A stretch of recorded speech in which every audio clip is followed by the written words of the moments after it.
Hi everyone. This video will show you how to install Power BI Desktop on Windows 10. Power BI Desktop is a free software application that allows you to create and share interactive data visualizations. Go to the Microsoft Power BI Desktop download page. Website and description. Download the version of Power BI Desktop that matches the architecture of your Windows. Run the exe installer and follow the setup steps.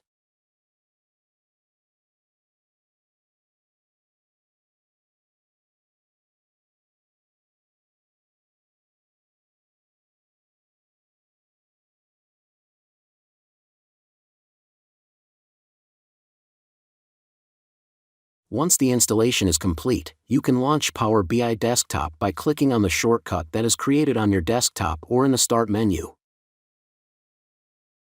Thanks for watching. I hope this helps.